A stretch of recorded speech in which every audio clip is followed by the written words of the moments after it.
উপদেষ্টার পদ থেকে মোস্তফা সরওয়ার ফারুকীকে 24 ঘন্টার মধ্যে বাদ দিতে হবে। কথা বলে ঠিক কিনা? আপনারা বলেছিলেন যে ভুল হলে আপনারা ধরিয়ে দেবেন, আমরা ভুল ধরিয়ে দিচ্ছি। এই ব্যক্তিকে 24 ঘন্টার মধ্যে পদত্যাগ করতে হবে। কথা বলে ঠিক কিনা? উপদেষ্টার পদ থেকে মোস্তফা সরওয়ার ফারুকীকে 24 ঘন্টার মধ্যে বাদ দিতে হবে। কথা বলে ঠিক কিনা?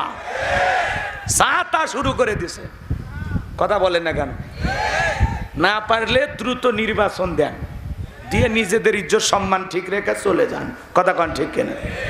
কারণ আমরা অনেক রক্ত দিয়েছি, অনেক কঠিন, কিন্তু একটা দেশকে স্বাধীন করা কিন্তু অনেক কঠিন, আর ওই স্বাধীনতাকে সুরক্ষিত রাখা আরো বেশি কঠিন। এই জন্য এই স্বাধীনতা নতুন করে কেউ হাইজ্যাক করুক, হঠাৎ করে কেউ আবার ক্ষমতার চেয়ারে বসুক, এটা আমরা চাই না। হিতে বিপরীত হবে, তাহলে বুঝবেন অনেক কষ্ট কিন্তু আমাদের ভাগ্যে আছে। কথা বলে ঠিক এরা। এজন্য সজাগ থাকবেন, সচেতন থাকবেন। আমরা বলতে চাই, যাকে বানাবেন ভেবে চিন্তে বানাবেন। বিভিন্ন দল আছে, তাদের সাথে পরামর্শ করে বানাবেন। কথা বলেন ঠিক কিনা? হিরো আলমও বলতেছে, আমাকে ফোন দিচ্ছে, আমি উপদেষ্টা হব। চিন্তা করা যায়? হ্যাঁ, এটা কি খেল তামাশার জায়গা? একটা রাষ্ট্র কি ছোটখাটো বিষয়? এ রাষ্ট্রের এত বড় দায়িত্বের জায়গায় আপনার যাকে তাকে ইচ্ছা করতেছেন, বসতেছেন। যারা শাহবাগী, কথা বলে ঠিক কিনা? এই মোস্তফা সরওয়ার ফারুকেরা কি শাহবাগী? এরা আলেম বিদ্বেষী, এরা আলেমদেরকে তেতুর হুজুর বলে। এর সিনেমাতে দাড়ি টুপিকে মানে কুটুক্তি করে নাটক সিনেমা বানানো হয়। তার নাটক সিনেমার মাধ্যমে কিভাবে রং নাম্বারে প্রেম করা যায়, কিভাবে উল্টা পাল্টা মানে যুবক যুবতীদেরকে যৌনতার দিকে, অশ্লীলতার দিকে ধাবিত করা হয়, এমন ব্যক্তিকে আমরা উপদেষ্টা হিসেবে দেখতে চাই না। কারা কারা রাজি? 2 হাত তুলে মালিককে দেখান। লিল্লাহে তাকবীর। যুবক, তোমরা ঘুমাইলে চলবে না। যতক্ষণ পর্যন্ত একটা সুষ্ঠু নির্বাচনের মাধ্যমে এদেশের প্রধানমন্ত্রী আমরা নির্বাচিত না করতে পারবো, ততক্ষণ পর্যন্ত রাজপথে থাকা লাগবে। এই যে আজকেও রংপুরের ছাত্ররা রাজপথে গাড়ি ব্লেক করে, আমি ওই জায়গায় গেছিলাম।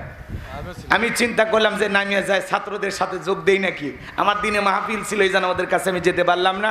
ছেলেগুলো রাস্তায় শুয়ে থেকে রংপুরের বৈষম্য বিরোধী ছাত্র আন্দোলনের যুবকেরা রাস্তায় নেমে বলতেছে, উত্তরবঙ্গের সাথে কোনো বৈষম্য চলবে না। আপনারা বিভিন্ন জেলা থেকে নিচ্ছেন, তাহলে উত্তরবঙ্গের মানুষ রক্ত দিল, আমাদের ভাই শহীদ আবু সাইদ রক্ত দিয়েছে, উত্তরবঙ্গ থেকে কেন কোনো উপদেষ্টা বানানো হচ্ছে না? তারা আন্দোলন করতেছে। আল্লাহু আকবার বলেন।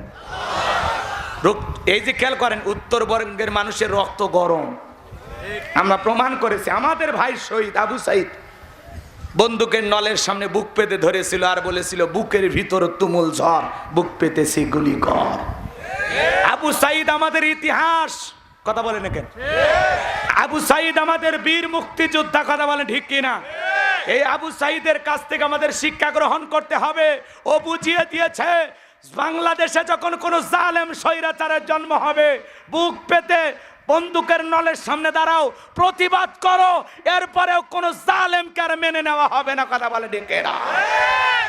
ও আমাদেরকে প্রতিবাদের ভাষা কিভাবে করা লাগে প্রতিবাদ শিখিয়ে দিয়ে গেছে, চোখে আঙ্গুল দিয়ে। কথা বলে ঠিক না? প্রধান উপদেষ্টা ডক্টর ইউনূস সাহেব, সে বলে এরকম বুক পেতে ধরেছিল আবু সাইদ। এটা যদি আপনার মনে থাকে, তাহলে একটু ভেবে চিন্তে কাজ করেন। যাকে তাকে বানাইন না। আপনি অনেক জ্ঞানী মানুষ, বহির্বিশ্বে আপনার অনেক সুনাম, আমরাও আপনাকে অনেক মহব্বত করি। কথা বলেন ঠিক কিনা? চলমান পরিবেশ পরিস্থিতি ঠান্ডা রাখার মতো আপনার মতো একজন ব্যক্তি দরকার। এজন্য আমরা সবাই আপনার পাশে আছি। কথা বলেন ঠিক কিনা? কিন্তু আমরা বলতে চাই, একটু হিসাব করে পা ফেলান, আর হিসাব করে উপদেষ্টা বানান, বুঝে শুনে। যাকে তাকে বানাবেন না। যারা বিগত বছরগুলোতে সেই সমস্ত সরকারের পাচাটা গোলাম ছিল, দালাল ছিল, এদেরকে আপনারা কখনো উপদেষ্টা মণ্ডলীতে জায়গা দেবেন না। মনে থাকবে তো ইনশাআল্লাহ? আমাদের মেসেজ আমরা জানিয়ে দিলাম। আল্লাহ পাক যেন তাদেরকে সঠিক বুঝ দান করেন। জোরে বলুন আমিন। সম্মানিত ভাইয়েরা আমার, গভীর মনোযোগ দিয়ে শুনে যান। যে কথা বলতে চাচ্ছিলাম বাজান, আল্লাহ তাআলা বলেন, ক্বাদ আফলাহাল মুমিনুন, অবশ্যই মুমিনেরা সফল। অলরেডি মুমিনেরা সফল হয়েছে তারা, ঈমান এনেছে যারা। আল্লাহু আকবার বলেন। আমরা সবাই ইমানদার। আপনার চেহারা কালো হোক, ফর্সা হোক, লম্বা হন, খাটো হন, ধনী হন, গরিব হন, আপনার আমার ভিতরে ইমান আছে, আল্লাহর কাছে দাম আছে। এই জীবনে যদি আল্লাহর কাছে দামি হতে পারি, আর কিছু চাওয়ার আছে? তাহলে আমি শুধু বলবো সফল হয়েছে কারা? আপনারা বলবেন ইমান এনেছে যারা। বলেন সফল হয়েছে কারা? জোরে সফল হয়েছে কারা? শোনেন, বাংলাদেশের একজন রিক্সা চালক, লোকটা যদি ইমানদার হয়, আজান দেওয়ার পরে মসজিদে গিয়ে মাথা নত করে সিজদা দেয়, বলেন তো পৃথিবীর বড় নেতা ডোনাল্ড ট্রাম্পের চাইতে, রাশিয়ার প্রেসিডেন্ট পুতিনের চাইতে ওই রিক্সা চালক ইমানদারের দাম আল্লাহর কাছে কম না বেশি? আপনাদের এলাকায় বাংলা হিলি বাজারে একজন তরি তরকারি বিক্রি করে, সবজি বিক্রেতা, আজান দেওয়ার পরে লোকটা যদি মসজিদে গিয়ে মাথা নত করে আল্লাহকে সিজদা দেয়, বলেন তো বাজান, ভারতের দাদার চাইতে ওই সবজি বিক্রেতা ইমানদারের দাম কম না বেশি? তার মানে কি বুঝলেন? ইমান আছে যার, দাম আছে তার। ইমান নাই, কোনো বেঈমানের দাম নাই। ওরা ক্ষমতার মাতবাড়িতে যত বড়ই ক্ষমতা তার হোক না কেন, মরণের পরে সবগুলোকে পিটাইয়া জাহান্নামে দেবেন কে? আর একটু জোরে বলেন কে? হ্যাঁ, মরার আগে যদি ওরা হঠাৎ করে মুসলমান হয়, আল্লাহ মাফ করে দিতে পারে। আমরা দোয়া করি আল্লাহ ডোনাল্ড ট্রাম্পকে মুসলমান বানায় দিক। কথা পায় না ভাই। ভারতের দাদাকে আল্লাহ মুসলমান হিসেবে কবুল করুক, এরেও আল্লাহ হেদায়েত দান করুক। কথা বলে। রাশিয়ার প্রেসিডেন্ট পুতিনকেও আল্লাহ ইসলামের জন্য কবুল করুক। ওই কাটিং মারা কিং জং চেনেন না, উত্তর কোরিয়ার প্রেসিডেন্ট, আল্লাহ এরেও ইসলামের জন্য কবুল করুক। পৃথিবীর বড় বড় ইসলাম বিরোধী অপশক্তি যে নেতাগুলো আছে, আল্লাহ এদেরকে যেন ইসলামের জন্য কবুল করেন। তবে নেতানিয়াহু এই জালেমের জন্য আমার হেদায়েতের দোয়া নেই।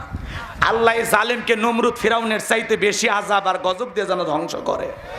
কারণ এরা যে পরিমাণে মুসলমানের রক্ত নিয়ে খেলা করেছে, এই জালেমদের ভাগ্যে কখনো হেদায়েত জুটতে পারে? কথা বলে ঠিক কিনা? ফিলিস্তিনে মুসলমানের রক্ত নিয়ে খেলা করেন। ফিলিস্তিনে মুসলমান ৭৭ বছর ধরে জীবন দিয়ে লড়াই করে যাচ্ছে। ইহুদিরা হলো পৃথিবীর সবচেয়ে নিকৃষ্ট জাতি। এদের অন্তরে কোনো মায়া দয়া নাই। কথা বলে না কেন? এদের হাত থেকে শিশু থেকে বৃদ্ধ পর্যন্ত, হাসপাতাল, মসজিদ, কোনো কিছু রক্ষা পায় না। এরা এত বড় জানোয়ার। কথা বলেন ঠিক কিনা?